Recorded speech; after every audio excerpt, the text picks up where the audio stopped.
تسبیح تو اس کے ہاتھ سے کبھی گرتی نہیں، لگتا تھا کہ یہ بڑا پرلے درجے کا کیا ہے. پروردگار نے فرمایا کہ یہ سب کچھ ہوگا. یہ سب کچھ کیا ہوگا؟ ہر خرقہ سالوس کے اندر ہے مہاجن. ارشاد فرما دیا یہ سب کچھ ہوگا.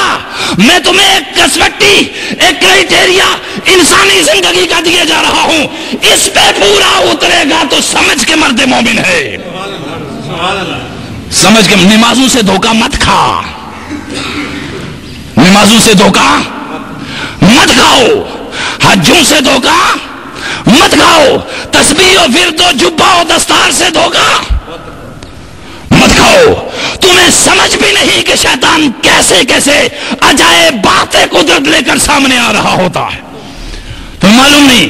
قرآن کہتا ہے میں قرآن دیے جا رہا ہوں. میرے نبی نے بھی کہا علیکم بسنتی و سنت خلفائی. فرمایا میں تمہارے اندر ترکتم فیکم امرین، میں تمہارے اندر دو چیزیں چھوڑ رہا ہوں، ایک میرا قرآن، ایک میری اہل بیت اولاد عطرت. اور ترکتم فیکم امرین، میں دو چیزیں چھوڑے جا رہا ہوں، ایک قرآن اور دوسرے میرے اصحاب. آپ کو سمجھ آئی؟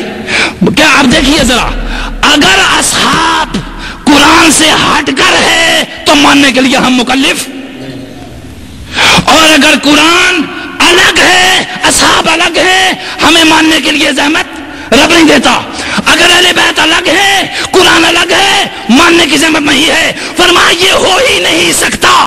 میری اہل بیت قرآن کے ساتھ رہے گی، قرآن ان کے ساتھ رہے گا. میرے اصحاب ستاروں کی مانند ہیں. اصحابی کا نجوم بیہم اقتدیتم. میرے صحابہ جنہوں نے میرے چہرے کو ایمان کی حالت میں دیکھا ہے وہ کبھی دوسری راہوں پہ جا ہی نہیں سکتے. آپ کو توجہ ملی؟ قرآن ان چیزوں کو بیان کر رہا ہے. مومنانہ خصلتیں، مومنانہ لباس نہیں. یعنی فرمایا بات آپ کی سمجھ میں آ رہی ہے؟ لباس کلچر کا حصہ ہوتا ہے، کسی مذہب کا حصہ. لباس کس کا حصہ ہوتا ہے؟ کسی مذہب کا حصہ کوئی لباس. مت سمجھو کہ عرب میں جو جبہ پہنا جا رہا ہے یہ کسی مذہب کا حصہ ہے، اور مت سمجھو کہ یورپ میں جو پینٹ اور کوٹ پہنا جا رہا ہے یہ کسی مذہب کا حصہ ہے، اور مت سمجھو کہ جو ہم قمیض شلوار پہنتے ہیں بلوچی کا کچھ، اس کا مطلب ہے سب کے مذہب الگ ہونے چاہیے نا. اس کا لباس الگ ہے، اس کا مذہب الگ. پٹھان کا لباس الگ ہے، اس کا مذہب الگ. پنجابی کی دھوتی اور کرتا اور پگڑی الگ ہے، اس کا مذہب الگ. کشمیری کا گھگرا الگ ہے، اس کا مذہب الگ. نہیں، فرمایا لباس کلچر کے حصے ہوا کرتے ہیں، مذہب کے نہیں. اور اندر جو کچھ اس لباس کے اندر ہے وہ حقیقی انسان جس سے اظہار ہوتا ہے. اب آپ کی سمجھ میں آ گئی بات؟ اب جب یہ ذہن بالکل کلین ہو گیا، واش ہو گیا، جب پوری طرح ذہن کہ کوئی ٹوپی کسی مذہب کا حصہ، کوئی ٹوپی پہنتا ہے پہنے، ہم نہیں کہتے کہ ٹوپی رکھ لی ہے بس وہ مسلسل. اب وہ کعبے میں جو گیا ہے اور وہاں سے جاتے ہوئے ٹوپی رکھ کے آ گیا ہے، اب کیا سمجھتے ہیں کہ اب اس کی ٹوپی دھوکہ دے دے گی لوگوں کو اور اس سے دھوکہ کھاؤ؟ نہیں میری جان.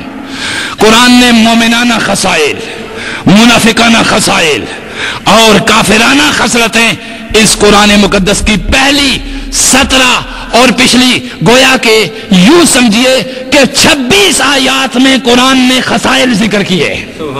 آدمی خصلت سے پہچانا جاتا ہے نا جی.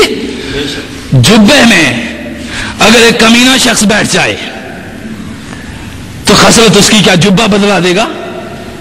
نہیں.